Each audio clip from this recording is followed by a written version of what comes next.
First time I saw The Phantom of the Opera, I didn't know what was happening in my body.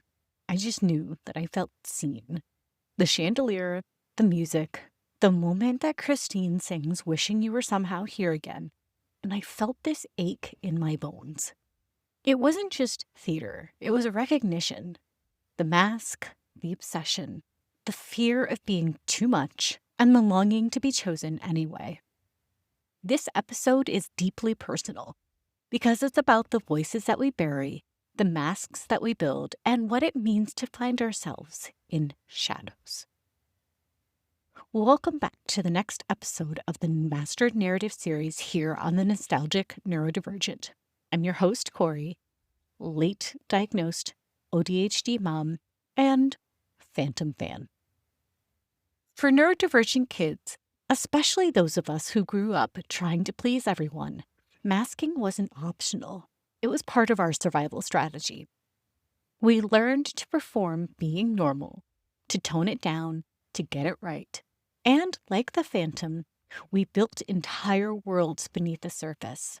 Secret rooms, elaborate rituals, music that no one else could hear. And somewhere along the way, we forget what our real voice even sounded like. Masquerade, the iconic ensemble scene, is neurodivergent metaphor incarnate. Masquerade. Hide your face so the world will never find you. It's a survival strategy, and it's lonely as hell. My dad took me to see a touring production of The Phantom of the Opera in San Francisco. I was absolutely hooked. And then several years later, I got to see it on Broadway. I own every version, DVD, digital, full screen, widescreen. I've got the 25th anniversary concert from the Royal Albert Hall. And yes, I've seen the original non-musical versions as well. I've read the book, I've read several and sequels, and I am one of those who actually loves the sequel Love Never Dies. Controversial, I know.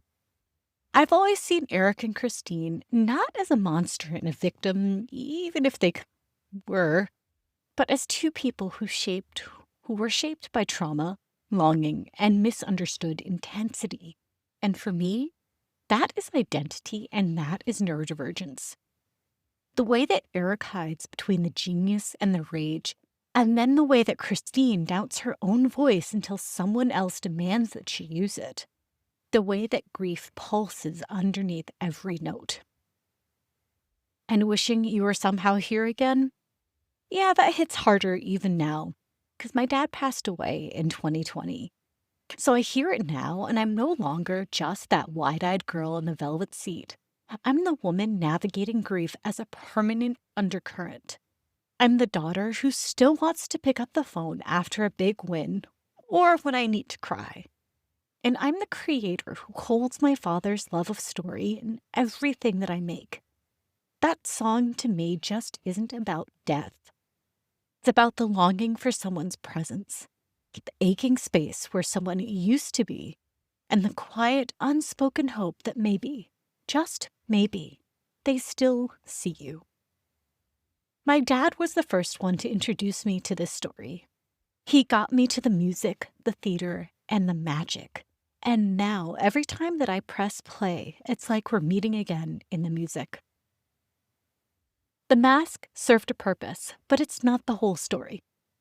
Because unmasking isn't just about removing it, it's about choosing when and where you let your true voice rise. Your intensity is not dangerous. Your sensitivity is not shameful. And your creativity is not a flaw. And your grief, that is sacred too. So let the music swell, let the chandelier fall, and let the light hit your real face. Because that's not weakness. That is the return of your power. If you've built a life behind the curtain, one room for the real you and one for everyone else, just know you're not the only one. Come tell me what song saved you, what mask you're ready to let go of, and what part of you is finally ready to be heard. And if you love Eric and Christine too, you're safe here.